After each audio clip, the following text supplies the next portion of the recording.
नमस्कार, स्वागत है आपका इंडिया न्यूज 53 में। आपके साथ मैं हूं फिरदौस। आई नजर डालते हैं आज की गतिविधियों पर। कोरोना की तीसरी लहर अब अपने चरम सीमा पर है। लगातार जिले में संक्रमित मिलने का सिलसिला जारी है। कलेक्टर प्रवीण सिंह भी कोरोना पॉजिटिव हो चुके हैं, बावजूद इसके लोग लापरवाही बरत रहे हैं।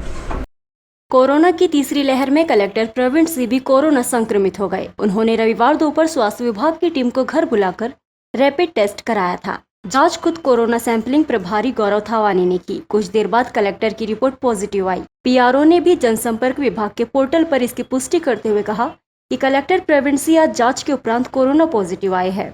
उन्होंने गत दिनों अपने संपर्क में रहे ऐसे अधिकारी, कर्मचारियों और नागरिकों से अनुरोध किया है कि लक्षण आने पर अपनी कोविड जाँच अवश्य कराए। सीएमएचओ ने भी पुष्टि की है। कलेक्टर ने घर पर ही खुद को क्वारंटाइन कर लिया है। बावजूद इसके शहरवासी अभी भी लगातार लापरवाही बरत रहे हैं।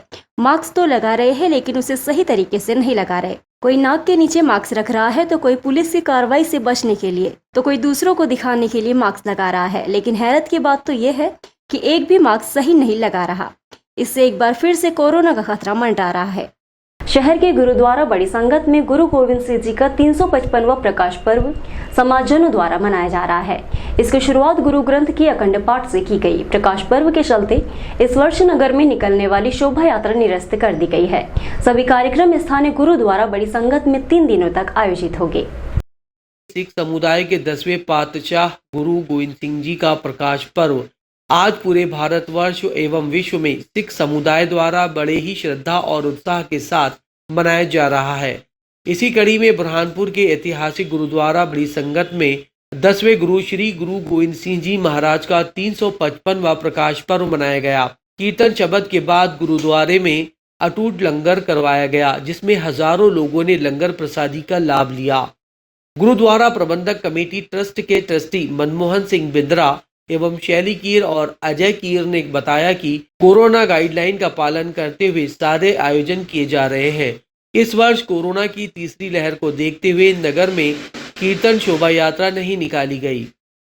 पीएम की सुरक्षा में हुई चूक को लेकर भारतीय जनता पार्टी द्वारा विरोध प्रदर्शन किया गया। धरना देकर मानव श्रृंखला बनाई गई और कांग्रेस के खिलाफ नारेबाजी की गई। भाजपा जिला अध्यक्ष मनोज लदवे ने कहा कि पंजाब में जो कुछ हुआ वो एक सोची समझी साजिश थी। इसकी जांच होना चाहिए। पूरा देश मोदी जी के साथ खड़ा है। उन्होंने कहा किसी भी देश विदेश में जाने पर पीएम की सुरक्षा का जिम्मा वहां की सरकारों का होता है, लेकिन पंजाब में ऐसा नहीं हुआ। कांग्रेस सरकार ने कोताही बरती। धरने के बाद भारतीय जनता पार्टी द्वारा एक मानव श्रृंखला बनाई गई, जिसमें भाजपा के कार्यकर्ता ने एक दूसरे का हाथ पकड़कर बाबा साहब की प्रतिमा से लेकर पूर्व प्रधानमंत्री जवाहरलाल नेहरू की प्रतिमा तक लंबी मानव श्रृंखला बनाकर प्रधानमंत्री नरेंद्र मोदी की जयकार के नारे लगाए और कांग्रेस के खिलाफ नारेबाजी की। तो हमारे देश में दुर्भाग्य की बात है कि कांग्रेस की जो सरकार है पंजाब में, उसने हमारे प्रधानमंत्री जी को सुरक्षा नहीं दी और एक पुलिया पर और ब्रिज पर जिस प्रकार आंदोलनकारी प्रधानमंत्री जी गाड़ी तक आ गए, ये हमारे देश की सुरक्षा के साथ एक बहुत बड़ा खिलवाड़ कांग्रेस सरकार ने किया है। इसके विरोध में आज अनुसूचित जाति मोर्चा द्वारा यहाँ पर धरना प्रदर्शन कार्यक्रम किया जा रहा है और इसके बाद समाज के सारे लोग प्रधानमंत्री जी के साथ खड़े होने के लिए कि हम प्रधानमंत्री जी के साथ खड़े हैं, देश के साथ खड़े हैं, ऐसा ये प्रदर्शित करने के लिए एक मानव श्रृंखला कार्यक्रम भी अभी यहाँ पर हम लोग करने वाले हैं। कोरोना काल के बीच भाजपा का धरना प्रदर्शन चर्चा का विषय है। इस धरना प्रदर्शन में अधिकांश भाजपा नेता बिना मास्क के पहुंचे। किसी के नाक के नीचे मास्क बंधा था तो कोई लापरवाही करते नजर आया। भाजपा जिला अध्यक्ष ने कहा कि सबको मास्क का वितरण किया गया था।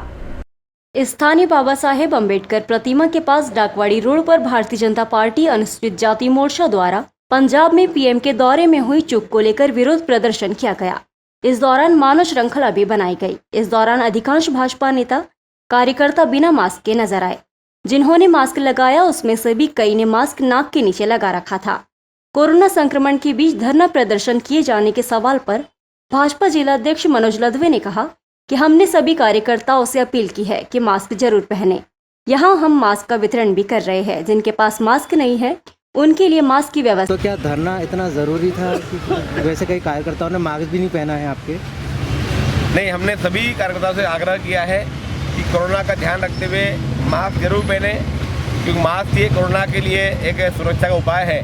और आप देख रहे हैं हम लोग मास्क का वितरण भी कर रहे हैं और हमारे कार्यकर्ता, अधिकतम कार्यकर्ता मास्क पहन के ही आए हैं। मुझे लगता है सारे कार्यकर्ताओं को मास्क पहन के रखा है जिनके पास मास्क नहीं है उनके लिए मास्क की व्यवस्था भी हमने यहाँ कर रखी है। और वैक्सीनेशन के लिए भी हम लगातार प्रयास कर रहे हैं। हमने तो वैक्सीनेशन सरकार के साथ कंधे से कंधा मिलाकर भारतीय जनता पार्टी कार्यकर्ताओं ने एक घर जाकर वैक्सीनेशन कराया है। तो कोरोना के प्रति हम लोग जागृत हैं और समाज को भी जागृत करने का प्रयास करते रहते हैं। प्रधानमंत्री की सुरक्षा में हुई चूक को लेकर अधिवक्ताओं ने भी विरोध जाहिर करते हुए ज्ञापन सौंपा है और प्रधानमंत्री की सुरक्षा में लापरवाही बरतने वाले अफसरों के खिलाफ कार्रवाई की मांग की है। पंजाब में पीएम की सुरक्षा में हुई चूक का अधिवक्ताओं ने भी विरोध जताया। भाजपा विधि प्रकोष्ठ के अधिवक्ताओं ने प्रधानमंत्री नरेंद्र मोदी के साथ पंजाब में हुई घटना का विरोध किया। सोमवार सुबह कलेक्टर कार्यालय पहुंचकर अपर कलेक्टर को राज्यपाल के नाम ज्ञापन सौंपा गया। अधिवक्ताओं ने प्रधानमंत्री की सुरक्षा में लापरवाही बरतने वालों पर कार्रवाई की मांग की। अधिवक्ता शांताराम वानखेड़े सहित अन्य अधिवक्ताओं ने कहा कि पीएम मोदी पंजाब गए थे, वहां उन्हें सुरक्षा मुहैया नहीं कराई गई। ये देश के साथ खिलवाड़ है। प्रदर्शनकारी रास्ते में आ गए और मार्ग अवरुद्ध किया गया। इसके लिए भाजपा विधि प्रकोष्ठ द्वारा विरोध दर्ज कराया गया। 60 साल से अधिक उम्र के बुजुर्गों को वैक्सीन का बूस्टर डोज लगाया जा रहा है, जिसको लेकर बुजुर्ग काफी खुश है। उन्होंने लोगों से अपील की है कि अपना नंबर आए तो बूस्टर डोज जरूर लगवाएं। कोविड-19 वैक्सीनेशन के 2 डोज लगा चुके 60 साल से अधिक उम्र के बुजुर्गों को सोमवार से बूस्टर डोज लगना शुरू हुए। स्वास्थ्य विभाग की ओर से अधिकांश लोगों को मैसेज भेजे गए। पुराने टीबी अस्पताल में बूस्टर डोज लगाए गए। 60 साल से अधिक उम्र के लोग यह डोज लगवाने पहुंचे। आधार कार्ड लेकर पहुंचे बुजुर्गों ने पहले अपना रजिस्ट्रेशन कराया, फिर बूस्टर डोज लगवाया। साथ ही दूसरों को भी डोज लगवाने के लिए प्रेरित किया। डोज लगवाने के बाद बाहर निकले शत्रुघ्न टोपी वाला ने कहा, मुझे अच्छा लगा। सभी को इसे लेकर सावधानी बरतना चाहिए और डोज लगवाना चाहिए। प्रफुल्ल पटेल ने कहा, मुझे 2 डोज लगवाने के 10 माह पूरे हो गए थे। जैसे ही बूस्टर डोज के लिए मैसेज आया, यहाँ लगवाने पहुंचा। आमजन से अपील है कि जब भी बूस्टर डोज का मैसेज आए उसे जरूर लगवाए। मैंने बूस्टर लगाया है अभी, बहुत अच्छा है। और मैं तो सभी से कहना चाहता हूँ जो भी 60 साल के ऊपर हैं और जिनको मैसेज आया है वो आइए और बूस्टर लगाइए, बहुत अच्छी चीज़ है। कितना सुरक्षित मानते हैं आप इसे? इसको मैं 99% मानता हूँ सुरक्षित है, क्योंकि इसके पहले भी हमने 2 डोज लगाए थे, उसके बाद में हमको कुछ नहीं हुआ और स्वस्थ है, आज तक के स्वस्थ है, क्योंकि 10 महीने हो चुके हैं दोनों वैक्सीन लगाने को। बूस्टर डोज लगा लिया है और अच्छा है। और सबसे निवेदन है कि आप भी सब लगाएं। और मैंने पहले 2 डोज लगाए तो मेरे को स्वस्थ हूँ मैं, इसलिए आपसे निवेदन है आप भी सब लगाएं। तीसरी लहर में कितना कारगर साबित होगा इस बूस्टर? बहुत अच्छा कारगर होगा, 99% कारगर साबित होगा।